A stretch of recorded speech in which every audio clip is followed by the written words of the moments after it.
अस्सलाम वालेकुम। चैनल खाना पकाना में खुशामदीद। आज मैं आपको भुने गोश्त की रेसिपी शेयर करूंगी आपके साथ। भुना गोश्त बहुत ही मज़े का ये बनता है। भुना हुआ गोश्त बीफ का बना लें, मटन बना लें, कुछ भी है।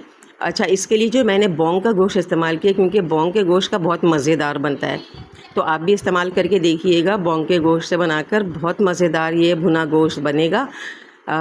आसान भी बहुत है।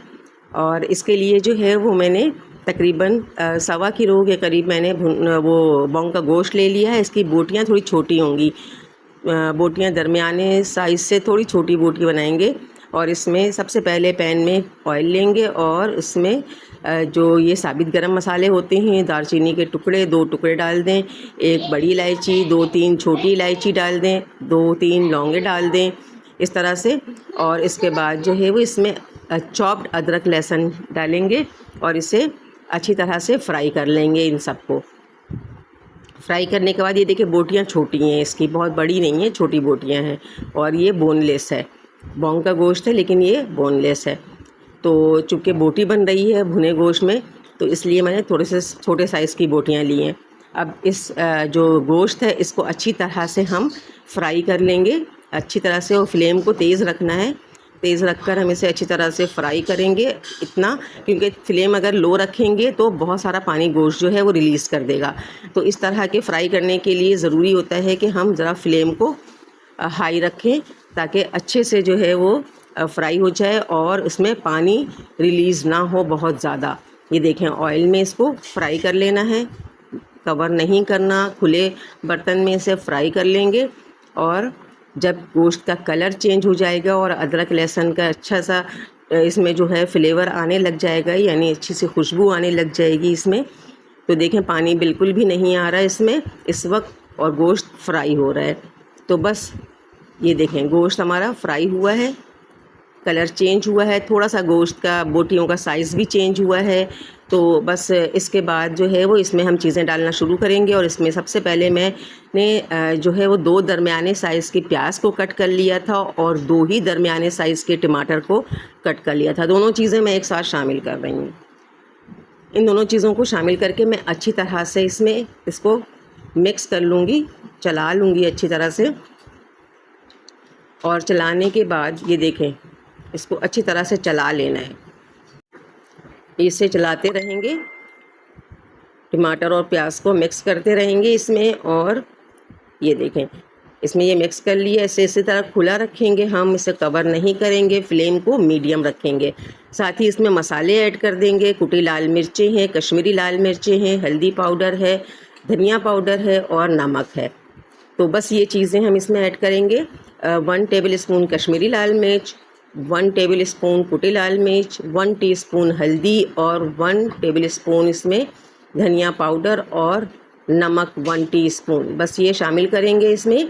और इसे भी अच्छी तरह से मिक्स कर लेंगे। ये देखें कितना खूबसूरत सा कलर आ रहा है और कितनी अच्छी सी खुशबू मुझे इसमें आ रही है। और बिल्कुल गोश्त जो है वो इस वक्त भी भुन रहा है, जबकि ये गोश्त अभी पका नहीं है। तो अब देखें कि मुझे तकरीबन इसे भूनते हुए, चलाते हुए मसाले को तकरीबन 5 से 6 मिनट हो गए। और ये इस वक्त इस कंडीशन में है कि मैंने मसाले को बिल्कुल भूनकर उसका कच्चापन ख़त्म कर दिया है। अब मैं इसमें पानी डालूँगी। जब मसाला अच्छी तरह से उसका कच्चापन ख़त्म हो जाए चलाने के बाद, तब इसमें पानी डालेंगे। और पानी मैंने इसमें 2 गिलास पानी ऐड किया है, 2 गिलास पानी ऐड करूँगी मैं और इसे कवर कर दूँगी और 30 मिनट्स के लिए मैं इसे छोड़ दूँगी। 30 मिनट्स के बाद जब मैंने कवर को हटाया है तो ये देखें पानी भी तकरीबन खुश्क हो चुका है और ये सारे मसाले, प्याज, टमाटर सब बिल्कुल मतलब क्रीमी से हो गए, गल के। गोश्त भी, बोटियाँ भी बिल्कुल टेंडर हो गई हैं। साइज़ से भी अंदाज़ा हो रहा है कि ये बोटियाँ बिल्कुल टेंडर हो गई हैं, सॉफ्ट सॉफ्ट सी। और अब इसमें मैं कुछ और मसाले ऐड कर रही हूँ, और वो मसाले मैं इसमें जो ऐड कर रही हूँ वो है ज़ीरा पाउडर, काले मिर्च पाउडर और गरम मसाला पाउडर। ये तीनों चीज़ें मैं इसमें ऐड कर चुकी हूँ और इसको अच्छी तरह से इसे भी मिक्स कर लेना है। भुना गोश्त है तो इसे भूनना है, यानी इसका पानी खुश्क करना है, ऑयल बिल्कुल रिलीज़ होगा इसमें से, बिल्कुल ऑयल सेपरेट होगा। ये देखें ऑयल सेपरेट होने लगा है इसमें से। तो अब इस स्टेज पर इसमें एक और इंग्रेडिएंट ऐड करेंगे हम। जब ये बिल्कुल भुन जाए तो बस ये देखें तेल हमारा सेपरेट होने लगा है और फ्लेम मेरा मीडियम पे ही है और बहुत मतलब अच्छी तरह से मैं इसकी भुनाई कर रही हूँ ताकि इसमें पानी बिल्कुल ना रहे। जब पानी ख़त्म हो जाए तो इसमें दही ऐड करेंगे, यानी जब भुन जाए अच्छी तरह से सालन, तब इसमें हमने दही ऐड करना है। दही मैंने इसमें तकरीबन 150 ग्राम लिया है और दही ऐड करके भी इसे अच्छी तरह से दही में भूनेंगे अब, क्योंकि भुना गोश्त है तो दही में भी इसको अच्छी तरह से भून लेना है। ये देखें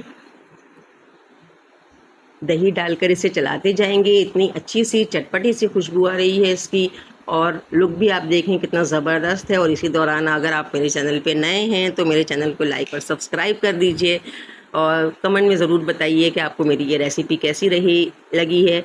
इससे बहुत ज़्यादा सपोर्ट हमें मिलता है और हम बेहतर काम करने की कोशिश करते हैं।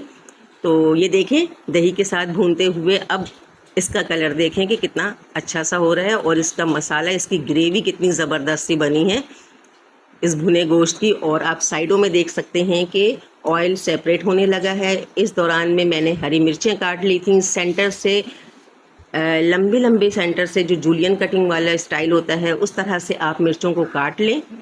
और हरा धनिया जितना आपको पसंद है हरा धनिया आप इसमें ऐड करें। मैंने 1 मुट्ठी हरा धनिया ऐड किया है इसमें और 4 मिर्चों को मैंने जूलियन कटिंग में काट लिया था, जैसे हम अदरक काटते हैं, मोटे मोटा काट लिया था मैंने। और ये इसको इसमें मिक्स कर दिया और ये देखें लजीज बेहतरीन ये भुना गोश्त हमारा तैयार है।